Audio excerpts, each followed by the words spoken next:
21번 약물 문제를 가지고 있는 B양은 상담을 통해 자신이 감기약을 먹고 몽롱한 상태에서 기타를 치면 훨씬 더 예술적으로 잘할 수 있을 거야 라는 생각을 가지고 있다는 것을 알게 되었다. 이때 상담자가 선택할 수 있는 적절한 상담 이론은 B양이 감기약을 먹고 몽롱한 상태에서 기타를 치면 훨씬 더 예술적으로 잘할 수 있을 거야 라는 비합리적인 신념, 즉 비합리적인 사고를 가지고 있죠.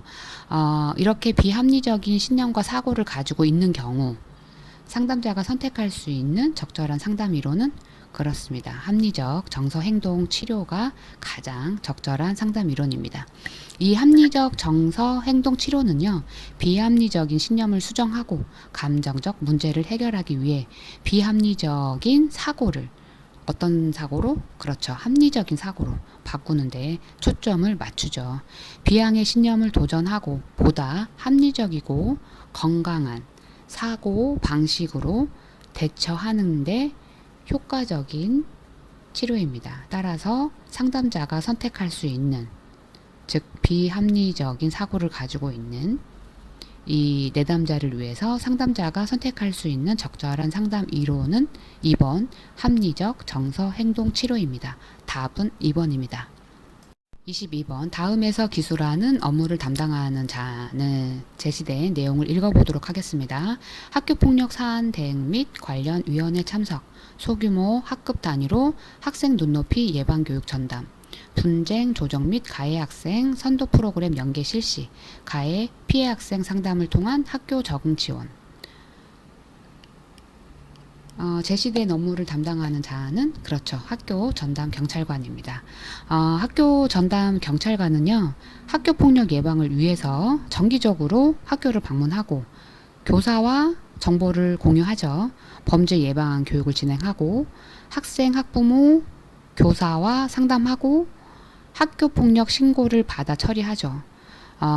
피해 학생은 보호하고 가해 학생은 선도합니다. 또한 학교폭력 대책심의위원회에 참석하고 학교와 협력하여 폭력 단속과 교권 침해 문제 해결 등 다양한 청소년 관련 업무를 수행하게 됩니다.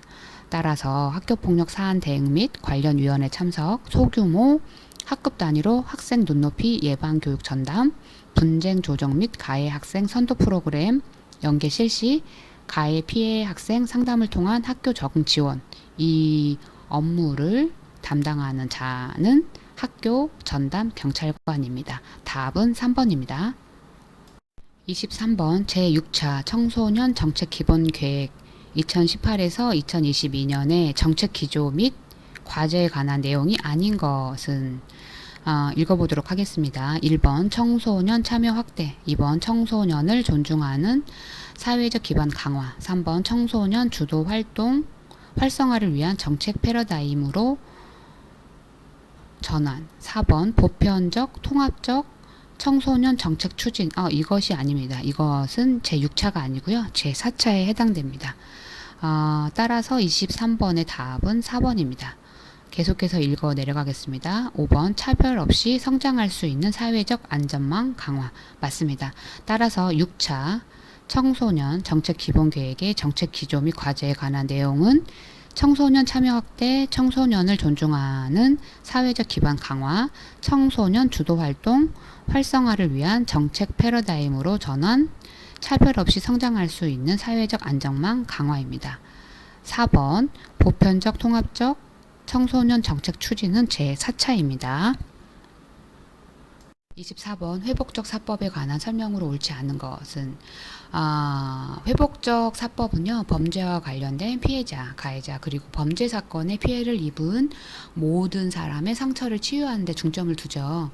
이 과정에서는 피해자와 가해자가 서로 이해하고 화해하면서 원상 회복을 통해 사회의 평화를 회복하고 정상적인 관계를 재확인하는 해결책을 모색합니다. 따라서 이런 선의를 가지고 주어진 내용을 읽어가면서 회복적 사법에 관한 설명으로 옳지 않은 것을 골라보도록 하겠습니다. 1번 회복적 사법의 대표적 형태는 피해자와 가해자의 화해 집단 회의이다. 옳습니다. 2번 가해자를 중심으로 한 응보적 사법 모델이다. 이것이 아니네요. 이것은 회복적 사법과는 다른 모델인 응보적 사법 모델이죠. 따라서 24번의 답은 2번이 되겠네요. 3번 재통합적 수치심 이론은 회복적 사법의 이론적 배경을 제공한다. 옳습니다. 4번 소년보호 사건의 경우 판사가 소년에게 피해자와의 화해를 공고할 수 있다. 옳습니다. 5번 범죄로 인해 발생한 피해를 회복함으로써 사법 정의의 실현을 지향하는 활동이다. 옳습니다. 따라서 24번 회복적 사법에 관한 설명으로 옳은 것은 회복적 사법의 대표적인 형태는 피해자와 가해자의 화해 집단 회의이다. 재통합적 수치심 이론은 회복적 사법의 이론적 배경을 제공한다. 소년보호 사건의 경우 판사가 소년에게 피해자와의 화해를 공고할 수 있다. 범죄로 인해 발생한 피해를 회복함으로써 사법 정의의 실현을 지향하는 활동이다. 이 설명은 옳고요. 가해자를 중심으로 한 응보적 사법 모델이다. 이것은 회복적 사법과는 다른 응보적 사법 모델에 관련된 설명으로 24번의 답은 2번이 되겠습니다. 25번 학교 밖 청소년 지원에 관한 법령상 학교 밖 청소년 지원위원회에 관한 설명으로 옳은 것은 답부터 보면 4번입니다. 지원위원회 회의는 제적위원회 3분의 1 이상의 요구가 있거나 위원장이 필요하다고 인정할 때 소집한다. 이 내용이 옳습니다. 나머지는 조금씩 틀린 부분이 있습니다. 수정해서 읽어보도록 하겠습니다. 1번 지원위원회는 위원장 1명과 부위원장 1명을 포함한 10명이 아니라 15명 이내의 위원으로 구성한다. 2번 지원위원회 위원장은 차관이거든요. 그래서 여성가족부 장관이 아니라 여성가족부 차관이 된다입니다. 3번 지원위원회는 여성가족부 장관이 위촉하는 5명이 아니라 7명 이내의 민간위원을 포함한다입니다.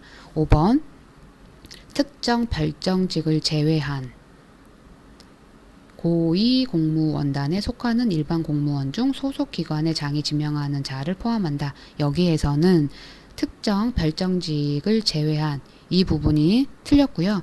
특정직 별정 공무원을 포함한 고위공무원단에 속하는 일반 공무원 중 소속기관의 장이 지명하는 자를 포함한다. 특정직, 별정직 공무원을 포함한 이런 표현이 옳습니다. 답은 처음에 말했던 4번입니다. 지원위원회 회의는 제적위원회 3분의 1 이상의 요구가 있거나 위원장이 필요하다고 인정할 때 소집한다. 4번이 옳은 설명입니다.